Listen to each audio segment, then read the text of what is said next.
इस सेशन में हम जानकारी लेंगे नेक्स्ट टूल जो हमारे पास काउंटर के रूप में उपलब्ध है। यदि मैं यहाँ माउस प्रेस करके रखूँ तो आप देखेंगे यहाँ पे काउंटर के रूप में अगला टूल उपलब्ध है। मैं इसे क्लिक कर लेता हूँ। आप देखेंगे आपका सिंबल यहाँ पे चेंज हो गया है, जो काउंटर के सिंबल को रिप्रेजेंट करता है कर्सर के साथ। काउंटर का मुख्य प्रयोग किसी भी शेप की पैरेलल शेप्स बनाने में किया जाता है। इसका अर्थ ये हुआ कि यदि मेरे पास एक रेक्टेंगुलर है तो इस तरह के काफ़ी सारे रेक्टेंगुलर एक शेप में बन जाएंगे जो काउंटर कहलाएंगे। उसके पश्चात उसके साथ काफ़ी सारे ऑप्शन जुड़े हुए हैं जिनका प्रयोग करके हम डिफरेंट टाइप के डिज़ाइंस क्रिएट कर सकते हैं।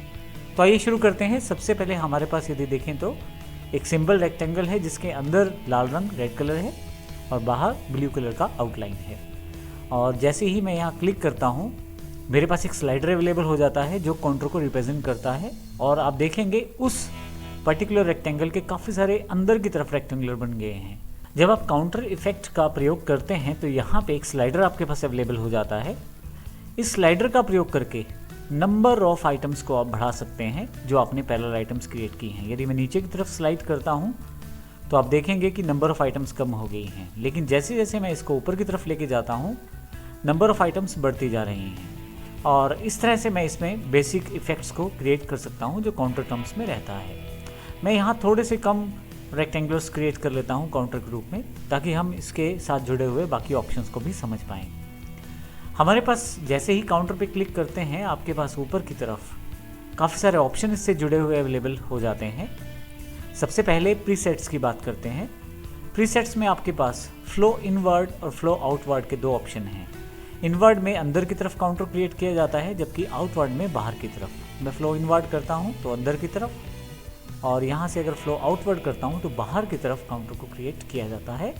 आप एरो की पोजीशन भी देख सकते हैं। इस समय बाहर है एरो, इसका अर्थ ये है कि काउंटर जो है वो बाहर की तरफ किया गया है क्रिएट। और यदि मैं इनवर्ट कर दूँ तो आप देखेंगे एरो अंदर की तरफ है, इसका अर्थ ये है कि काउंटर जो है वो अंदर की तरफ क्रिएट किया गया है। आप किसी प्रीसेट में चेंज करते हैं तो उसको नए प्रीसेट के तौर पे सेव भी कर सकते हैं। बेसिक ऑप्शन वही है, एक्स वाई लोकेशन है, विड्थ हाइट को आप रिप्रेजेंट कर सकते हैं। यहाँ आपके पास तीन तरह के ऑप्शन दिए गए हैं। सबसे पहले टू सेंटर, अगर मैं क्लिक कर दूँ तो काउंटर जो है वो सेंटर की तरफ रिफ्लेक्ट करेगा।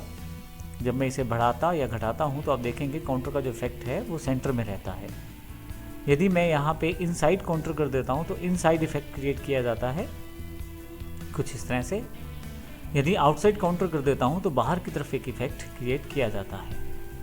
आप देखें इस तरह का इफेक्ट आप क्रिएट कर सकते हैं डिफरेंट तरह के काउंटर्स का प्रयोग करते हुए। इसके अतिरिक्त मैं यहाँ पे काउंटर स्टेप्स भी क्रिएट कर सकता हूँ। पहले मैं इसे सिंपल और कम कर देता हूँ ताकि हम इसे ज़्यादा से आसानी से क्लियर कर पाएँ। अभी सिर्फ 7 स्टेप्स इसने दिखाए हैं। मैन्युअली यहाँ से स्टेप बढ़ा सकता हूँ मैं, आप देखें, और यहाँ से कम भी कर सकता हूँ। और इसी तरह से स्लाइडर का प्रयोग करते हुए भी कम ज़्यादा कर सकता हूँ। जैसे मैं ज़्यादा करता हूँ यहाँ आप देखेंगे 20 ऑटोमेटिकली ऐड हो गया है। थोड़ी और नीचे लेके जाता हूँ तो 44। जितने काउंटर ज़्यादा करते रहेंगे उतना वो मिक्सअप होता रहेगा इमेज और एक फील्ड इमेज जैसा शेप लेता रहेगा। मैं यहाँ इसे फिर से कम कर देता हूँ। इसी तरह से नेक्स्ट हमारे पास यहाँ पे काउंटर का ऑफसेट यानी कि बीच का स्पेस है, अर्थात यदि दो रेक्टेंगल की बात करें तो इन दोनों के बीच में कितना स्पेस रहे ये आप डिसाइड कर सकते हैं। यहाँ से स्पेस बढ़ाने के लिए यहाँ से मैं बढ़ा सकता हूँ स्पेस। आप देखें बीच का अंतर बढ़ रहा है। हालांकि मैं स्पेस बढ़ाने के लिए डायरेक्टली टाइप भी कर सकता हूँ। अब आप देखें कि काफ़ी बड़ा स्पेस हो गया है। और स्पेस कम करने के लिए फिर से मैं टाइप कर सकता हूँ और स्पेस जो है कम हो गया है। तो इस तरह से आप डिफरेंट शेप्स में डिफरेंट टाइप के स्पेसिस का प्रयोग कर सकते हैं। मैं यहाँ 0.14 स्पेस का यूज़ करता हूँ। नेक्स्ट आपके पास यहाँ पे काउंटर कॉर्नर्स हैं। आप डिफरेंट टाइप के काउंटर कॉर्नर्स डिफाइन कर सकते हैं। डिफ़ॉल्ट रूप में ये मीटर्ड कॉर्नर्स हैं, लेकिन मैं राउंडेड कॉर्नर्स का प्रयोग कर सकता हूँ कुछ इस तरह से। मैं बेवल कॉर्नर्स का प्रयोग कर सकता हूँ कुछ इस तरह से। अभी मैं मीटर्ड कॉर्नर पे वापस ले आता हूँ। इसके अतिरिक्त आपके पास लीनियर काउंटर कलर्स हैं। मैं क्लिक करके उनको वर्कआउट कर सकता हूँ, जिसमें जो दिशा रहती है कलर्स की वो चेंज रहती है। क्लॉकवाइज काउंटर कलर में फिर से चेंज हो जाती है और काउंटर क्लॉकवाइज में फिर से कलर जो हैं वो चेंज हो जाते हैं। फाइनली मैं इसे फिर से वापस ले आता हूँ। फाइनली मैं इसको क्लिक कर लेता हूँ दोबारा और फिर से यहाँ से इसे फिर से लीनियर काउंटर कलर्स पे वापस ले आता हूँ। आपके पास यहाँ कलर दिए गए हैं आउटलाइन का और फिल्ड कलर जो अंदर की तरफ फिल किया गया है दोनों।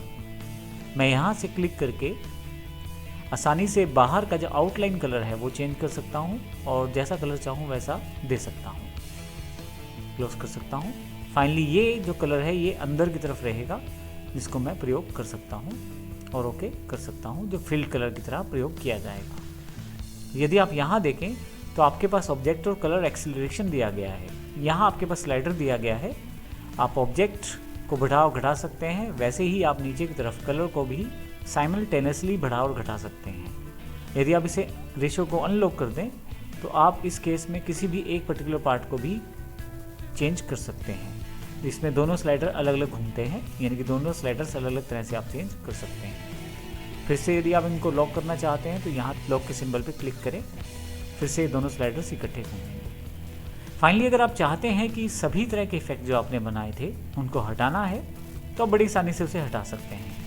उसके लिए आपके पास यहाँ क्लियर काउंटर है, क्लिक करें और आपके पास फिर से इनिशियल शेप जैसी थी वैसी अवेलेबल हो गई है। काउंटर इफेक्ट को ना केवल आप शेप पे अप्लाई कर सकते हैं बल्कि आप इसे किसी टेक्स्ट पे भी अप्लाई कर सकते हैं। मेरे पास ये टेक्स्ट डिफाइन किया हुआ है, अगर मैं इस पर काउंटर टेक्स्ट या काउंटर इफेक्ट को अप्लाई करूँ तो मेरे पास ये इफेक्ट जो है यहाँ पे अप्लाई हो गया है। इसमें किसी भी पर्टिकुलर वर्ड को बार बार रिपीट करते हुए बाहर की तरफ ले जाया गया है।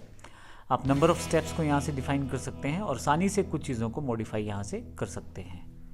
धन्यवाद।